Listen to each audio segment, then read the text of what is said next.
परम आदरणीय डॉक्टर मुरली मनोहर जोशी जी,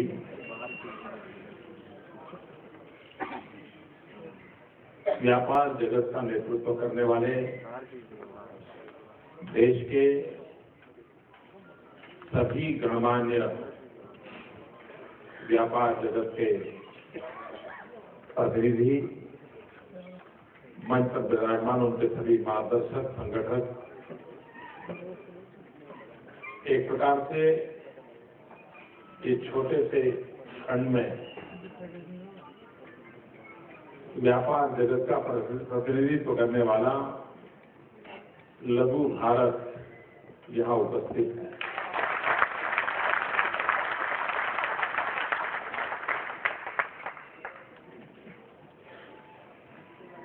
चुनाव के समय ये समारोह हो रहा है, इसके कारण इसकी हर बात राजनीतिक तराजू से तोली जाएगी और इसलिए कितना लाभ होगा कितना नहीं होगा कहना कठिन है।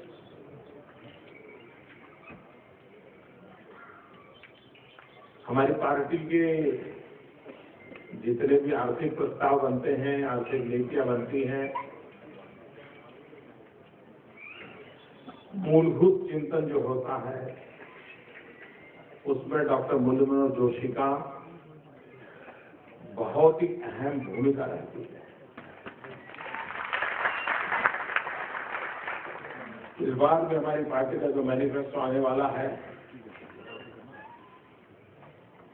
उस काम भी उन्हीं के नेतृत्व में हो रहा है और इसलिए जितनी बातें आप बता रहे हैं और वो संसद में भी बहुत बड़ी भूमिका उन्होंने निभाई है इतने सालों की, तो जितने विषय आप लोगों ने रखे हैं मुझे विश्वास है कि बहुत ही भली भांति रूप में उन विषयों का भारतीय जनता पार्टी के मैनिफेस्टो में प्रतिबिंबित होंगे और हमारी कठिनाई ये नहीं है कि हम व्यापारियों के लिए क्या करते हैं, क्योंकि हमारी तो छवि है सालों से कि भाई ये पॉलिटिकल पार्टी तो व्यापारियों की पार्टी है। तो छवि ऐसे थोड़ी बड़ी होगी, कुछ तो आप फिर ये सोचते होंगे, कुछ तो आपके लिए करते होंगे, तभी तो बनी होगी।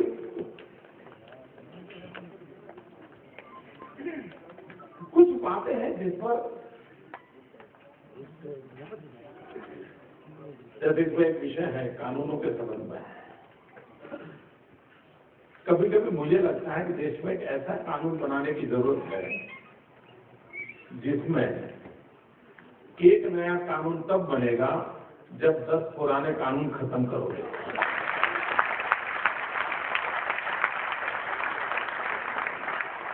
कानूनों का इतना जाल बिछा दिया गया है 8 साल में। आप लोग हमें शक्ति दें ताकि हर सप्ताह एक कानून खत्म करें। इतना बड़ा कानूनों का जाल बन गया है और इसलिए कानून सरल हो, सहज हो, सामान्य व्यक्ति को ताकत देने वाले हो, ये मूलभूत। वरना दूसरा जो मूलभूत परिवर्तन की आवश्यकता है, आपके दिमाग में क्यों भर गया है कि आप कुछ और हैं, देश कुछ और है, सरकार कुछ और है। सबसे बड़ी कठिनाई ये दीवारें जो खड़ी हुई हैं उसके कारण है। दीवारें 60 साल के कुछ न कुछ ऐसी बातें हुई जिसके कारण हुआ है। रियलिटी तो यह है कि सरकार हो या व्यापारी हो, किसान हो या मजदूर हो, हम सब देश के लिए काम करते हैं। हम सबने मिलकर के देश का भला कैसे हो, ये मूलभूत बात है। अगर ये हमारी ये स्पिरिट डेवलप हुआ जो देश आजाद होने के बाद होना चाहिए था, तो शायद कोई लेने वाला ना होता, कोई देने वाला ना होता, कोई मांगने वाला ना होता, कोई मांगने के लिए मौके की तलाश में ना होता, ये स्थिति नहीं होती। एक आमूल-चूल परिवर्तन की आवश्यकता है और इसलिए डिपार्टमेंट बढ़े कि न बढ़े, आवश्यकता तो है पूरे सरकार नाम की जो मशीनरी है, प्रधानमंत्री से लेकर के गांव में चपरासी तक, उसके कायाकल्प की जरूरत है।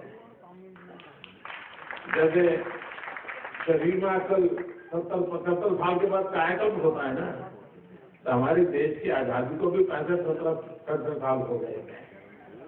तो ऐसा कायाकल्प करें कि जब भारत की आजादी के 75 साल हो जाएं, तो फिर से एक बार हमारा देश नौजवान हो जाए। और ये कायाकल्प होगा, उसकी सारी आंतरिक व्यवस्थाओं को ऊर्जावान कैसे बनाया जाए, डिपार्टमेंट कितने बने कितने कम हो, ये अलग विषय है। और सचमुच को यह तो लगता है कि ये देश दिल्ली में चलाने की फैशन बंद होनी चाहिए।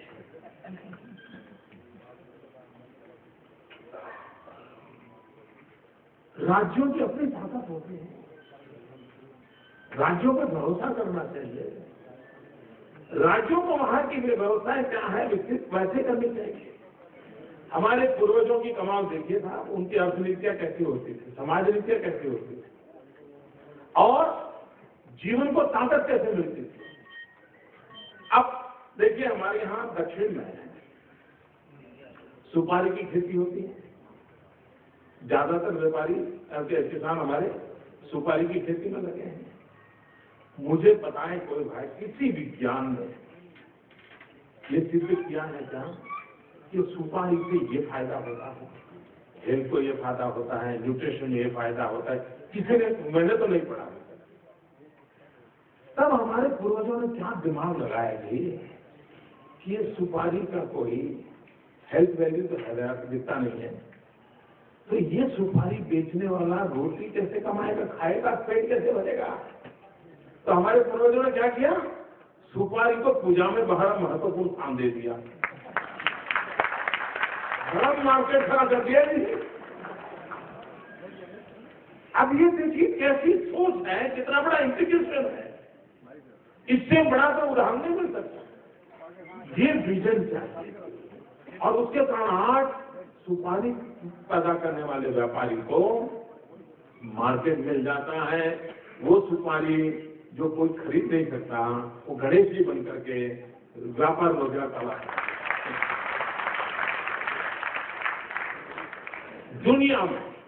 दुनिया में कोई देश आक्रमण करना, लड़ाई लड़ना, देश जीतना, वो अड़ोस पड़ोस में हुआ करता है, अड़ोस पड़ोस में हुआ। पड़ोसी देश की जमीन ले लो, लूट लो, ये सब सदियों पहले हुआ करता है। लेकिन विश्व में फैलने का सबसे बड़ा माध्यम सदियों से व्यापार ही रहा। बीच में मैं कभी कभी हैरान हूं, हमारे जो एक्सटर्नल अफेयर्स मिनिस्ट्री है वो पुराने धड़धड़े से काम कर रही है। डिप्लोमेसी, इंटेलिजेंस गैदर करना, उनकी स्ट्रेंथ को जानना, उनके दोस्त कौन है उनको जानना, ये घिसी पिटी सालों पुरानी व्यवस्थाएं हैं। वक्त बदल चुका है। आज एक्सटर्नल अफेयर्स मिनिस्ट्री का मूल काम ट्रेड एंड कॉमर्स हो गया है। मूल काम, आपका एक्सपोर्ट कितना बढ़ रहा है, आपका इंपोर्ट का मूल काम। लेकिन उसका जो शिक्षा दीक्षा हो रही है वो वही हो रही है, डिप्लोमेटिक। तो फिर डिप्लोमेसी शब्द से क्या प्यार है, तो ट्रेड डिप्लोमेसी सोचो, उसी को डेवलप करो, कॉमर्स डिप्लोमेसी सोचो।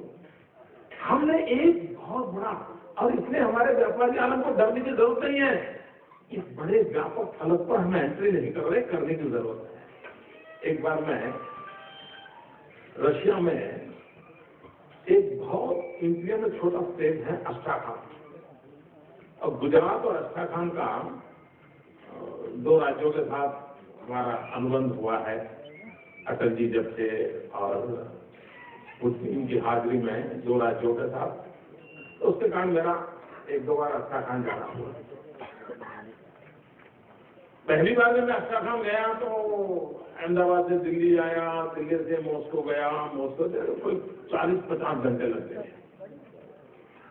दूसरा बार मैं अस्ट्राखान गया तो चार्टर प्लेन लेके गया, तो अहमदाबाद से मुझे मुश्किल से 3 घंटे लगते हैं, इतने पास में है।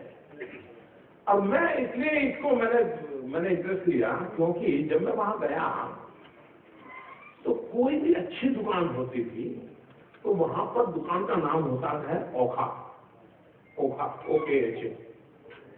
मैं हैरान था यार, यहाँ इतनी सारी ओखा दुकानों का नाम क्यों है?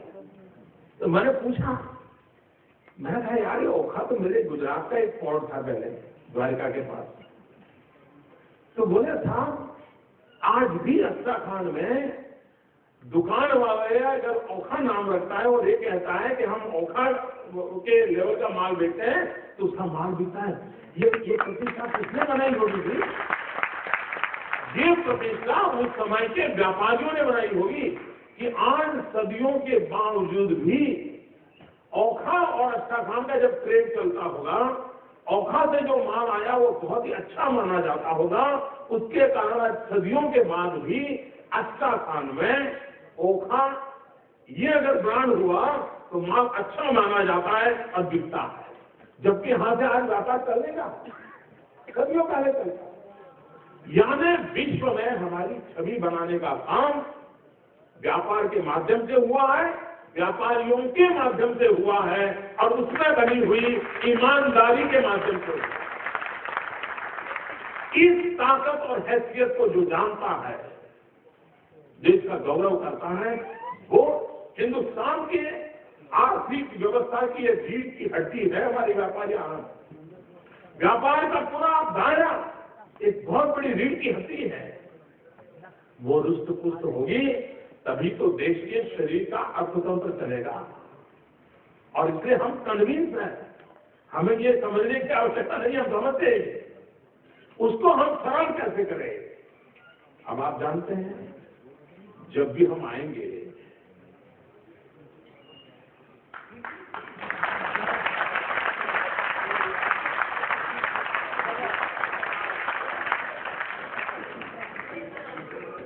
नहीं, मैं कहता हूं जब भी हम आएंगे, भले 60 दिन बाकी हो, तब 60 साल के गड्ढे होंगे जी। तो हमारा पहला काम तो गड्ढे पड़ने में जाने वाला है। और गड्ढे भरते भरते भरते फिर जो गरीब है उसका लाभ शुरू होते होते होते हम आगे बढ़ेंगे। लेकिन हम इस बात में विश्वास करते हैं। दूसरी बात, मैं नहीं जानता हूं पॉलिटिकली मुझे बात बोलने से फायदा होगा या नुकसान होगा, लेकिन अगर फायदे वाली बात बोलूं तो नरेंद्र मोदी नहीं। मैं अपने फायदे के लिए पैदा ही नहीं हुआ, मैं अपने फायदे के लिए जीता हूं। आप चाहे या ना चाहे, हमने वैश्विक जो चैलेंजेस हैं व्यापार जगत में, उससे डरने की जरूरत नहीं है। इसको हम अपॉर्चुनिटी में कन्वर्ट करें। ये ऑनलाइन ये होगा तो हम बढ़ जाएंगे। अरे क्या बात करते हो भाई, कैसे बढ़ जाओगे? अगर वो 10 कदम आगे जाता तो हम 15 कदम आगे जाए। दुनिया को मालूम नहीं है कि हमारे पास क्या है, और इसलिए डरे बिना इस स्थिति का हम फायदा उठाते हैं। सरकार से आप ये मांग करिए कि हमारे व्यापारी की इस